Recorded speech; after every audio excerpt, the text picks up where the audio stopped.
Hi everyone, it's Ashley, and today we're going to be talking about a very special book, and that is Six of Crows.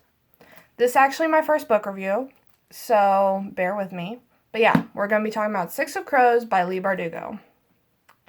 And I love this book.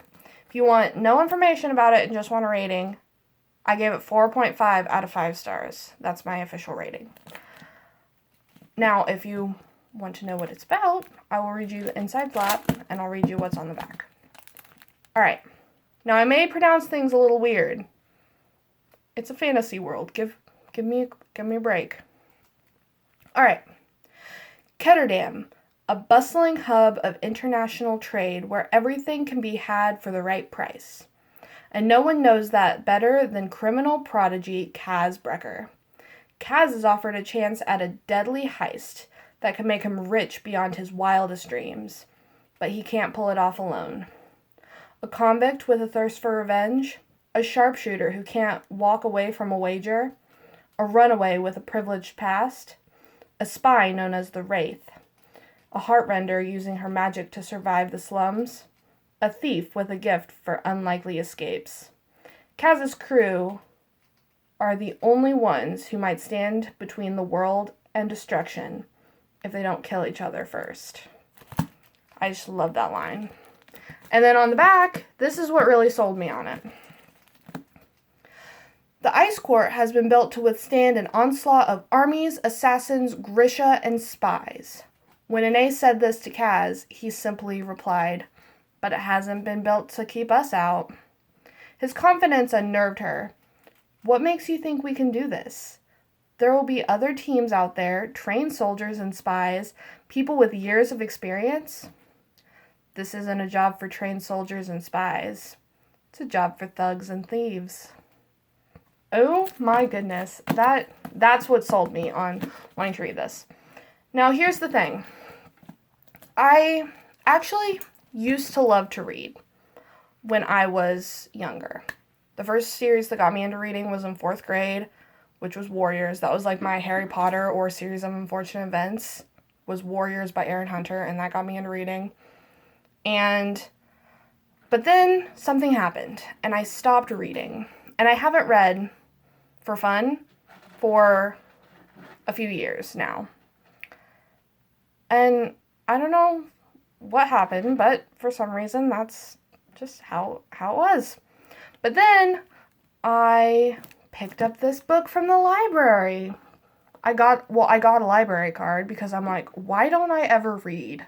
Maybe I'd be smarter if I spent more time reading and less time watching YouTube.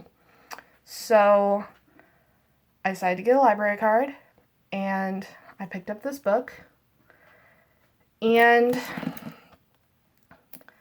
I'm crediting this book with getting me back into reading, because I've been reading nonstop since I read this about a month ago.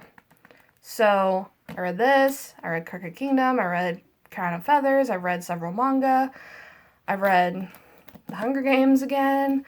I've read a lot since I read this about a month ago. So, congratulations, Six of Crows by Leigh Bardugo. Anyway, so I will put a trigger warning right here. This book deals with very mature concepts, including sex trafficking, slavery, discrimination, and addiction. So I wanted to throw that out there in case that's triggering to anybody. Alright, so the pros. Objectively looking at it, these are the pros that I've found. Characters are definitely the best thing about this book. You have Ine. Yes, I call her Ine and not Inej.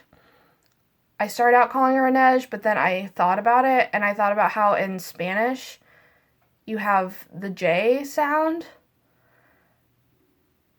And I thought, I don't know, somehow my brain started calling her Ine, and now I can't stop calling her Ine. That's just what I call her. So, there's Ine, who, she's just a badass. There's Kaz Brecker, who I would consider the main character. He's a badass. There's Jesper, who is like, he's I'd call him a badass. I mean, yeah, he's a badass. There's Wylan, who's like the smart badass.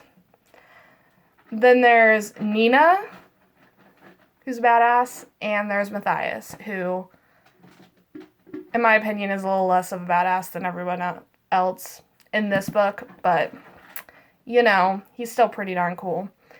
So, characters are great. Fan-freaking-tastic.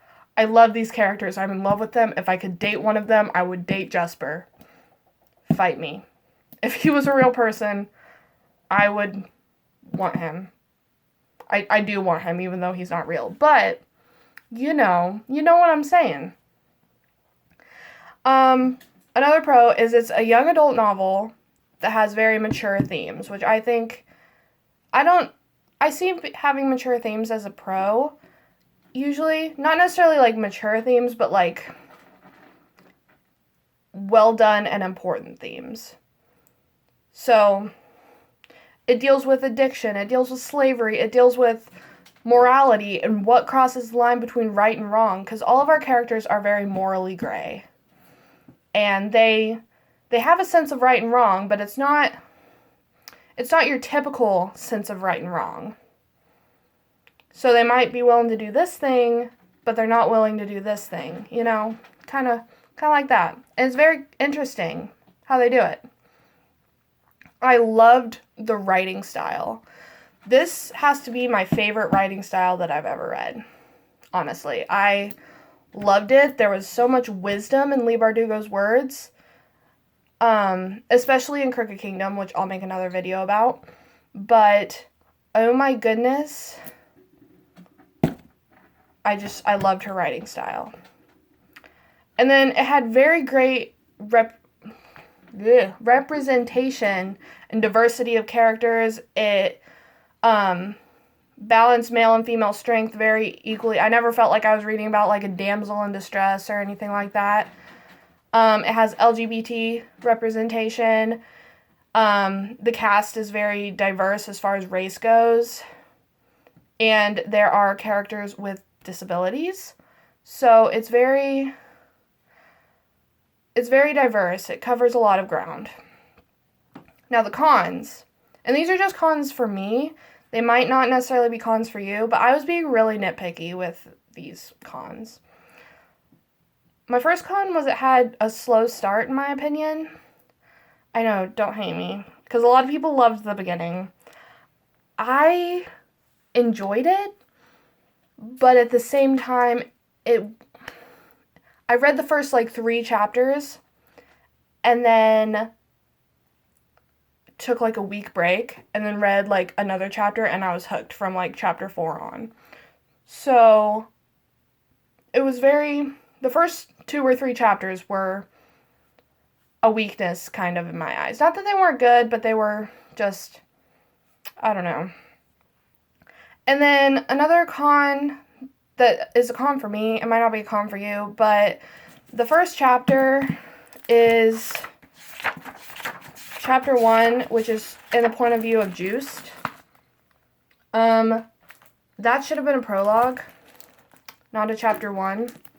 I mean, it doesn't really matter because I was going to read it anyway, but I don't know, I was kind of expecting this Juice character to be a important character, but he's more so there to demonstrate a part of the plot rather than be a legit character that we care about.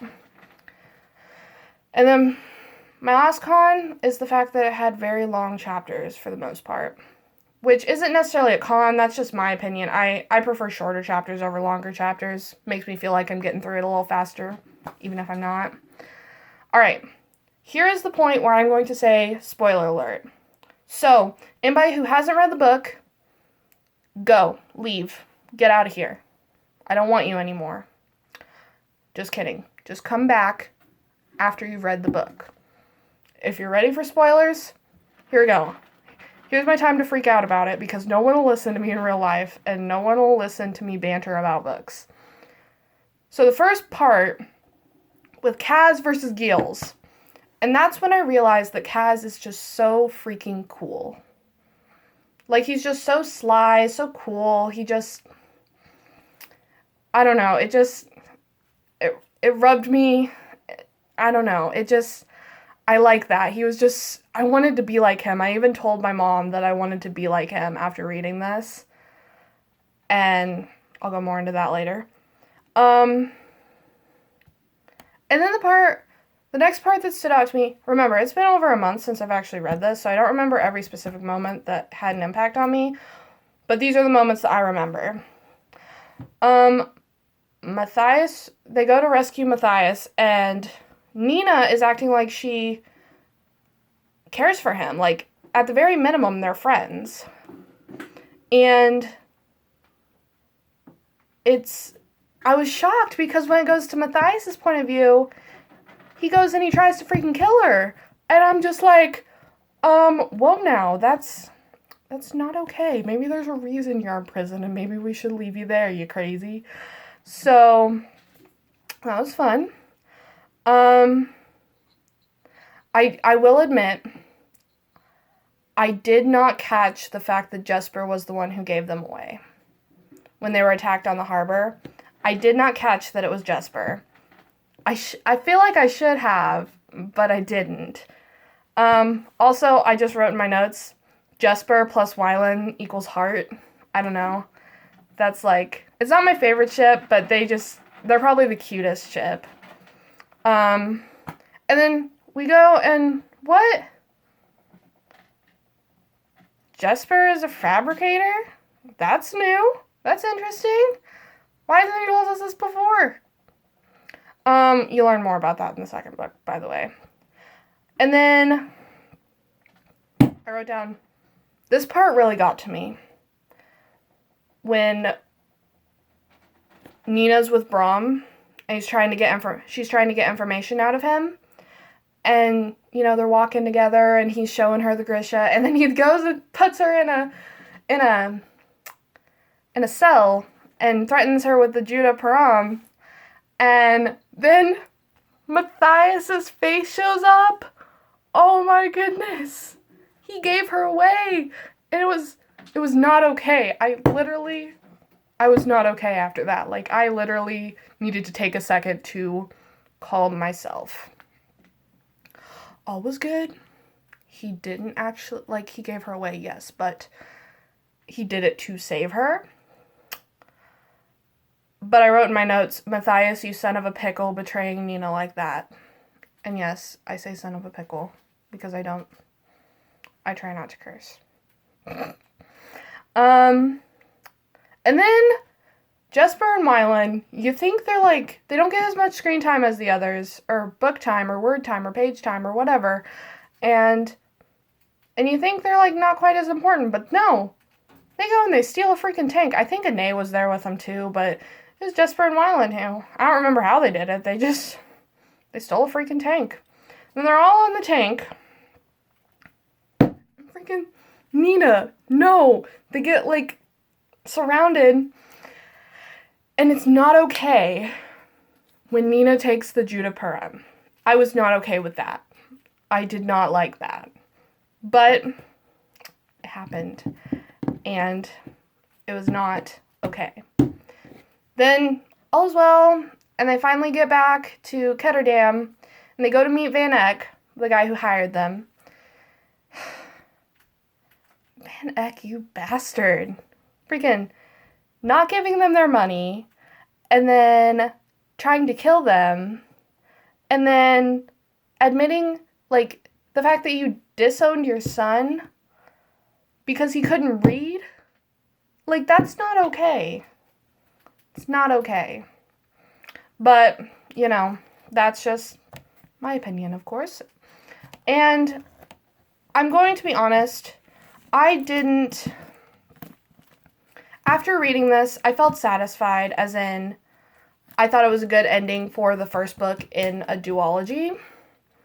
However, I wasn't dying to get the next book. I immediately put the next book on hold, but I wasn't, at the library.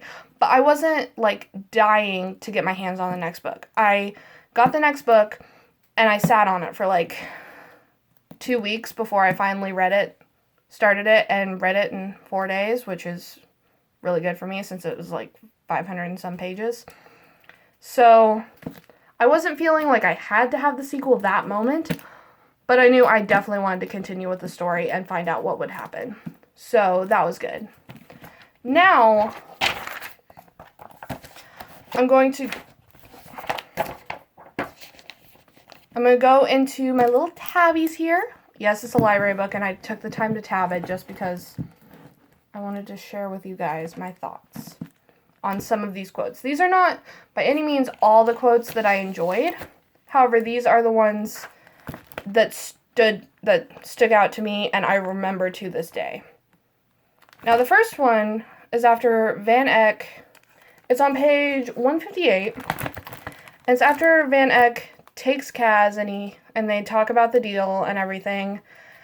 And I read this to my mom after I told her that I wanted to be like Kaz and told her this is the reason I wanted to be like Kaz. Van Eck says, "Why do you wear the gloves, Mr. Brecker?" Kaz raised an eyebrow. "I'm sure you've heard the stories. Each more grotesque than the last." Kaz had heard them too. Brecker's hands were stained with blood. Brecker's hands were covered in scars.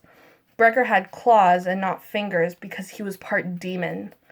Brecker's touch burned like brimstone. A single brush of his bare skin caused the flesh to wither and die.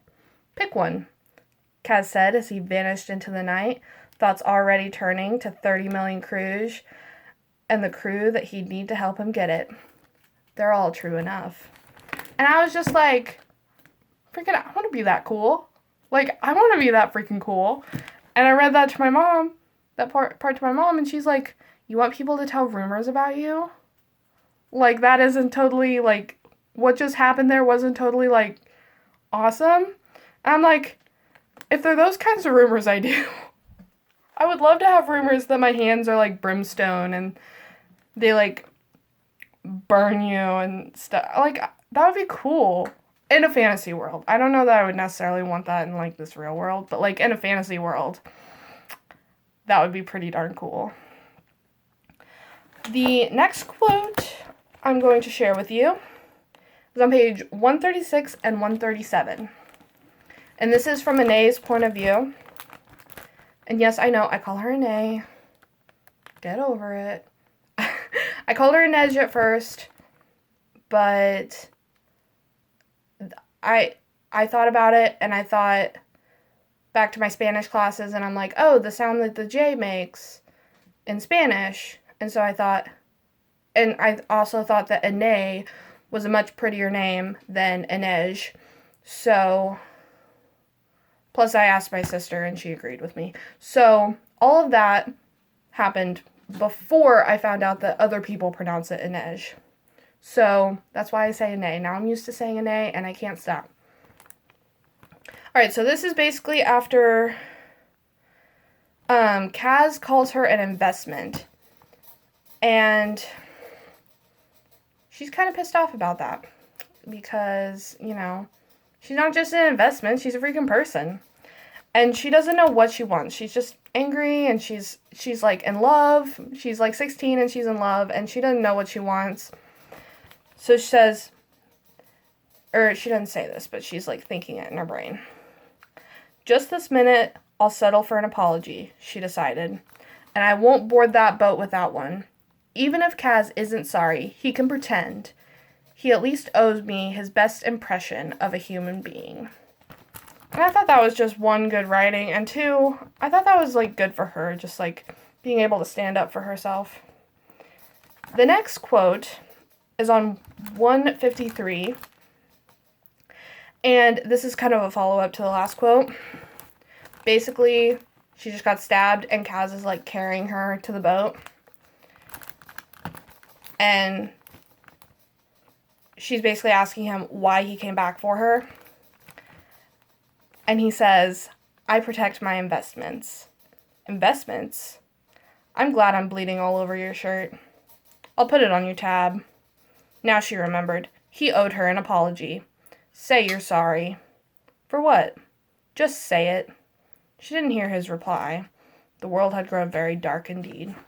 And I thought that was pretty cool. She just stands up for herself. And I think Anae and Nina are both very strong characters.